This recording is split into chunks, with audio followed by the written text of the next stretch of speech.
اور جو اختلاف کرے گا اور اس اختلاف پر جو ہے مصر رہے گا خصوصاً خلافت و بیعت کے متعلق، تو اس سے مسلمانوں کو نقصان پہنچ سکتا ہے۔ یہ حضرت عمر کا اجتہادی نقطہ نظر تھا، اور جیسا کہ مسلمانوں کی عظیم اکثریت نے ایک فیصلہ کیا تھا کہ حضرت عمر رضی اللہ عنہ کی خلافت کو تسلیم کریے اور بیعت کر لیا، تو جیسے میں نے پہلے کہا کہ اختلاف امتی رحمت سے متعلق اگر یہ بات دیکھی جائے تو اگر حضرت علی کا اختلاف کرنا رحمت کا باعث ہے تو حضرت ابوبکر کا اختلاف کرنا ہے، حضرت عمر کا اختلاف کرنا اختلاف باعث رحمت کیوں نہیں ہو سکتا؟ ہو سکتا ہے۔ تو جیسا کہ آپ حضرات شیعہ حضرات جو کہتے ہیں کہ یہ حضرت علی معصوم تھے اور حضرت فاطمہ معصوم تھی، یہ اہل بیت کے 12 افراد یا 14 افراد معصوم تھے، تو چونکہ یہ آپ حضرات کا معصومیت کا معیار ہے، ورنہ اہل سنت کے نزدیک جو ہے معصومیت ختم نبوت کے ساتھ ہی ختم ہو گئی۔ حضور صلی اللہ علیہ وسلم آخری نبی بھی ہیں اور آخری معصوم بھی ہیں، آپ کے بعد جیسے کوئی آخری نبی نہیں ہے اسی طریقے سے آپ کے بعد کوئی معصوم بھی نہیں، لہذا صحابہ کرام ہو یا اہل بیت کرام، اہل سنت کے نزدیک دونوں میں سے کوئی بھی معصوم نہیں ہے، ان سے بھی غلطی صدر ہو سکتی ہے، ان سے بھی تقصیر ہو سکتی ہے، لہذا اس سیاسی تعلق کی بنیاد پر حضرت علی گھر میں بیٹھ گئے اور اس سیاسی تعلق کی بنیاد پر حضرت عمر نے بعض صحابہ کرام کے مشورے کے مطابق حضرت فاروق اعظم رضی اللہ تعالیٰ عنہ نے یہ فیصلہ فرمایا کہ حضرت علی کو بلایا جائے، ایک مرتبہ نہیں، 2 مرتبہ نہیں، بار بار بلایا گیا، بعض لوگوں کو بھیجا گیا، غلام کو بھیجا گیا، لیکن حضرت علی نے آنا مناسب نہیں سمجھا۔ تب متفقہ طور پر اکثر مسلمانوں نے یہ فیصلہ کیا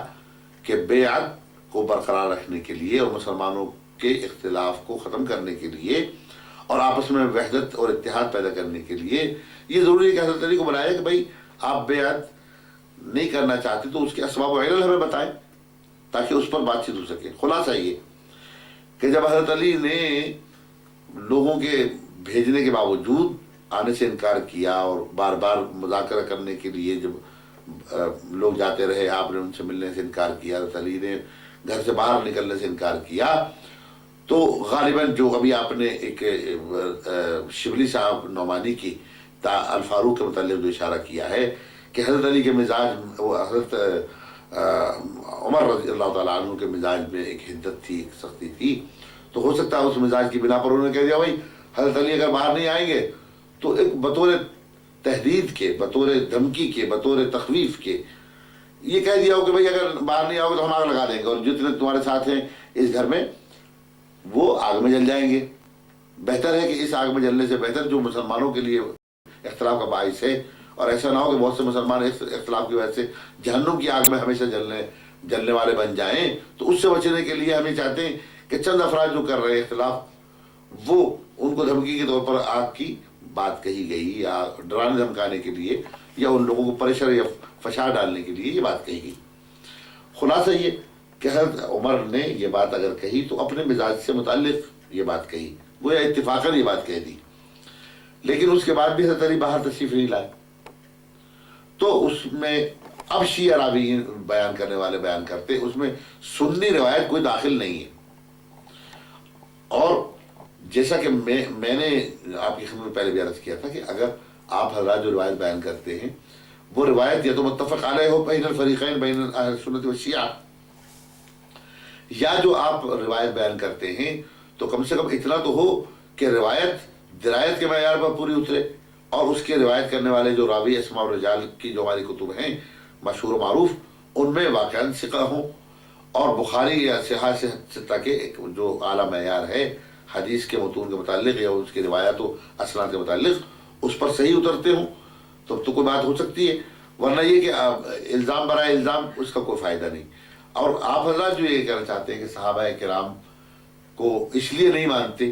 تو میں سمجھتا ہوں کہ یہ دلیل اس اعتبار سے اگر آپ دروازے کا جلانا ثابت کر بھی دیں تب بھی صحابہ کا کفر تو ثابت نہیں ہوتا، صحابہ کا اس سے نعوذ باللہ صحابی سے پھر جانا تو ثابت نہیں ہوتا، یا صحابہ کا منکر رسول ہونا تو ثابت نہیں ہوتا، زیادہ اس سے ثابت ہوتا ہے کہ 2 صحابیوں میں اختلاف ہوا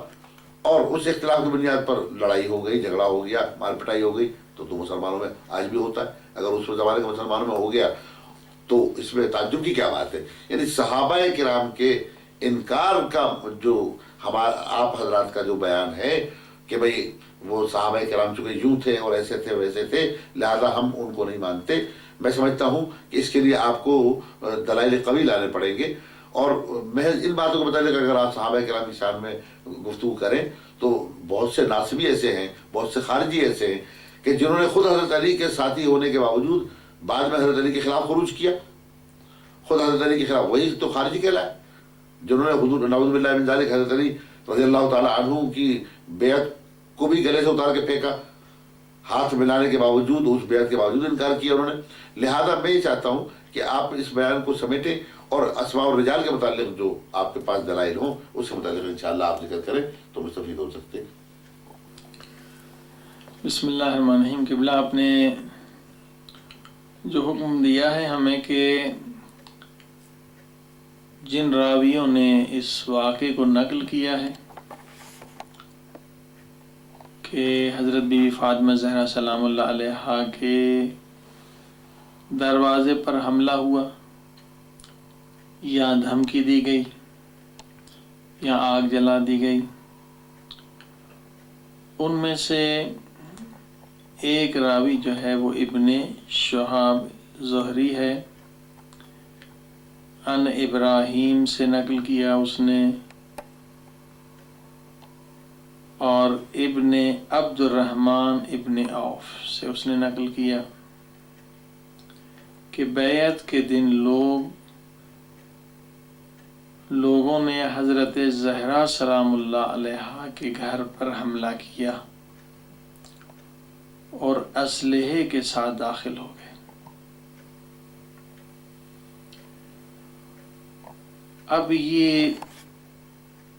جو راوی ہم نے آپ کی خدمت میں عرض کیا، ابن شہاب زہری، رجال کی کتابوں میں ابن حبان نے اسے کہا ہے کہ یہ ثقات میں سے،